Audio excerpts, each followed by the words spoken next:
9 अक्टूबर 2024 ये दिन और ये साल शायद ही कोई भारतवासी भूल पाए, क्योंकि इस दिन भारत ने एक ऐसा कोहिनूर खो दिया जिसकी चमक से पूरा भारत रोशन था।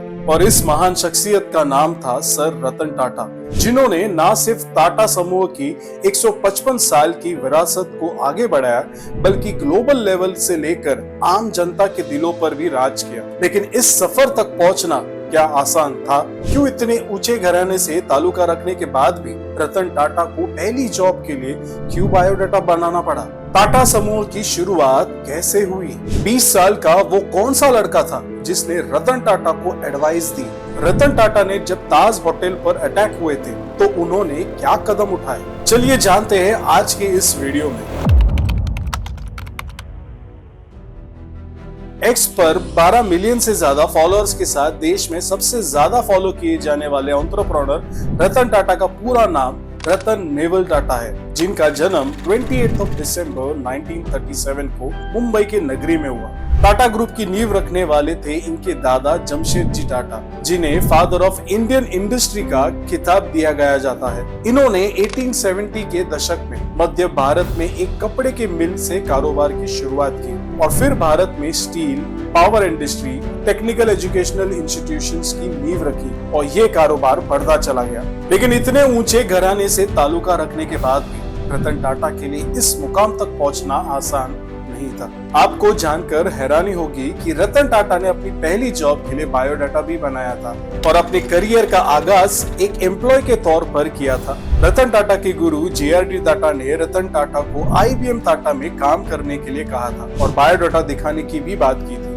इतने अमीर घराने से बिलोंग करने के बाद भी उन्होंने एक इलेक्ट्रिक टाइपराइटर पर टाटा समूह में नौकरी के लिए खुद अपना बायोडाटा तैयार किया था। शुरू से ही रतन टाटा ने अपनी अमीरी का शो ऑफ नहीं किया। बायोडाटा शेयर करने के बाद 1962 में टाटा इंडस्ट्री में इन्हें नौकरी मिल गई, जहां ये दूसरे एम्प्लॉय की तरह ही काम करते थे। उनके साथ बोलना, खाना खाना, काम करना और कभी कभी गलती करने पर डांट सुनना, ये इनकी जिंदगी का काफी टफ और अहम समय था। इस वक्त से रतन टाटा को काफी सीख मिली और इनके बेहतरीन काम को देखते हुए 1991 में JRD टाटा के बाद इन्हें टाटा ग्रुप का अध्यक्ष बना दिया गया, जिसके बाद टाटा ग्रुप ने दिन दुगनी रात चौगनी तरक्की की। टाटा ने टाटा टी को टेटली, टाटा मोटर्स को जैगुआर, लैंड रोवर और टाटा स्टील को कोरस जैसी ग्लोबल कंपनी को एक्वायर किया और टाटा ग्रुप का रेवेन्यू कुछ ही सालों में 40 से 50 गुना बढ़ गया। रतन टाटा ने अपनी समझदारी, नेक नियत के चलते न सिर्फ अपने कारोबार को दुनिया जगत में फैलाया,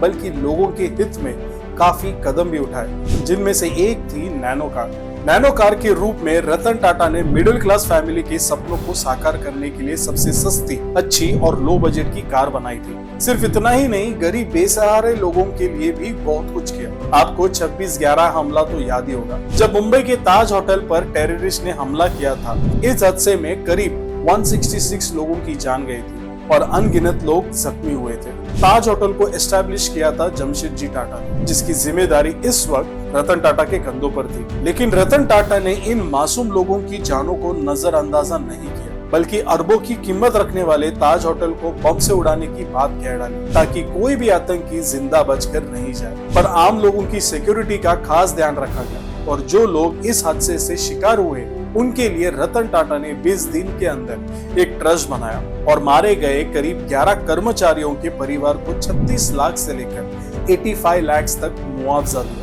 और साथ ही रेलवे कर्मचारियों, पुलिस स्टाफ, आम जनता, यहाँ तक कि चलते रहे गिरोह को भी कॉम्पोजिशन दिया गया। पीड़ितों के बच्चों की पढ़ाई लिखाई की जिम्मेदारी ली और ये सब काम करने में जहाँ सरकार को सालों लग जाते हैं, उसी रतन टाटा ने महज 20 दिन के अंदर कर दिखाया। रतन टाटा हमेशा सच के और नेकी के साथ खड़े रहते थे और लोगों की अच्छाई को बहुत ही बारीकी से परखने का हुनर रखते थे। रतन टाटा ने कभी भी किसी काम में कोई शर्म नहीं की, बात चाहे फिर किसी कम उम्र से कुछ सीखना ही क्यों ना हो। इसका सबसे अच्छा एग्जाम्पल है शांतनु नायडू। महज एक 20 साल के एक बच्चे ने रतन टाटा को ना सिर्फ इम्प्रेस किया, बल्कि उन्हें स्टार्टअप्स में इन्वेस्ट करने की सलाह भी दी। और इन दोनों की मुलाकात का भी बड़ा ही दिलचस्प किस्सा है। लेकिन इस खूबसूरत सी बॉन्डिंग के जानने से पहले फटाफट से इस वीडियो को प्लीज लाइक और चैनल को सब्सक्राइब कर दीजिए। Coronal Johnson graduate school of management से बिजनेस एडमिनिस्ट्रेशन में मास्टर की डिग्री हासिल करने वाले शांतनु नायडू पुणे से ताल्लुका रखते हैं और 2017 से टाटा ट्रस्ट में काम कर रहे हैं और रतन टाटा के असिस्टेंट भी रह चुके हैं। रतन टाटा शांतनु से इतने ज्यादा प्रभावित हुए थे कि इन्होंने खुद शांतनु को फोन करके असिस्टेंट बनने का ऑफर दिया, जिसके बाद ये 2022 में रतन टाटा के ऑफिस में जनरल मैनेजर बन गए। दरअसल इन दोनों की शख्सियत को आपस में जोड़ने वाली कड़ी थी जानवरों से प्यार। शांतनु सड़कों पर रहने वाले डॉग्स को एक्सीडेंट से बचाने के लिए उनके गले में रिफ्लेक्टिव कॉलर बनाकर पहना देते थे, जिससे ड्राइवर को ये रिफ्लेक्टिव कॉलर अंधेरे में भी दिख जाए और डॉग्स की जान बच सके। जब रतन टाटा को शांतनु की दरियादिली और नेक सोच के बारे में पता चला तो वो इनसे बहुत मोटिवेट हुए और शांतनु को असिस्टेंट बना लिया और दोनों के बीच एक अच्छी दोस्ती हो गई। पहली बार शांतनु रतन टाटा से 2014 में मिले थे और उस वक्त इनकी उम्र महज सिर्फ 20 साल की थी।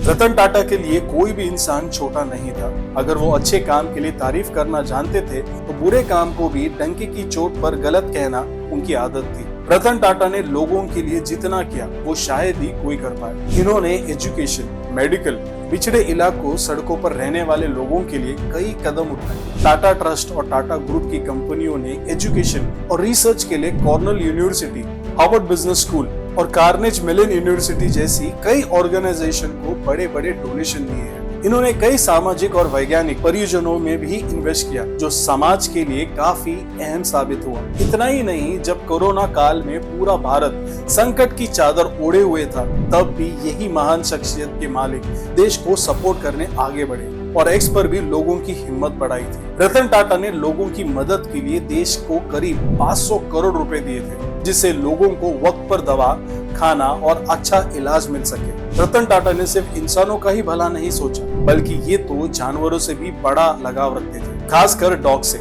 इसीलिए इन्होंने कुत्तों के लिए एक हॉस्पिटल भी खोला और कहा था कि मैं कुत्तों को अपना परिवार का हिस्सा मानता हूँ। नवी मुंबई में बनाया गया ये हॉस्पिटल 5 मंजिला है, जिसमें 200 पालतू जानवरों का इलाज किया जाता है और इसे बनाने में करीब 165 करोड़ का खर्चा आया था। रतन टाटा को भले ही एक मजबूत जिंदा दिल इंसान माना जाता था, लेकिन इनका अतीत उतना ही मुश्किल भरा था। महज 10 साल की छोटी सी उम्र में पेरेंट्स के अलग हो जाने के बाद ये अपनी दादी के पास रहते थे और बचपन में माता पिता का साथ छूट जाना एक बच्चे के लिए कितना मुश्किल होता है ये आप समझ सकते हैं। लेकिन रतन टाटा ने हिम्मत नहीं हारी, बल्कि ये दूसरों की ताकत बनकर उभरे। इन्होंने कैंसर से लड़ रहे पेशेंट्स के लिए हॉस्पिटल बनवाए, जैसे कि टाटा मेमोरियल हॉस्पिटल मुंबई में, कोलकाता, चेन्नई, वाराणसी, देश के कई शहरों में हॉस्पिटल खोले गए। महिलाओं को रोजगार दिलाने में टाटा ग्रुप की अहम भूमिका रही। देश को भी आगे बढ़ाने में रतन टाटा का काफी सपोर्ट रहा है। पहले लग्जरी होटल हो, पहले एयरलाइंस हो या फिर देसी कंज्यूमर गुड्स कंपनी,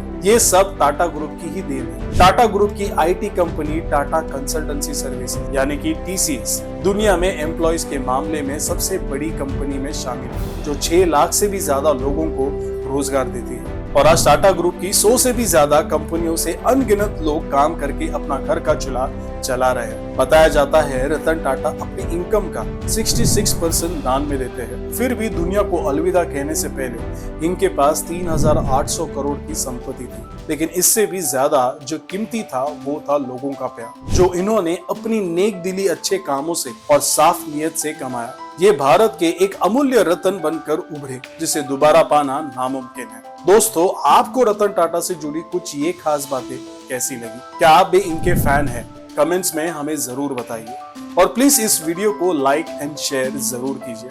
और अगर आपको वाकई में ये वीडियो दिल छू गई हो तो इसे प्लीज भरपूर प्यार देकर चैनल को सब्सक्राइब करें और हाँ, बेल आइकन प्रेस करना ना भूलें। मिलते हैं अगले वीडियो में, तब तक के लिए धन्यवाद। जय हिंद।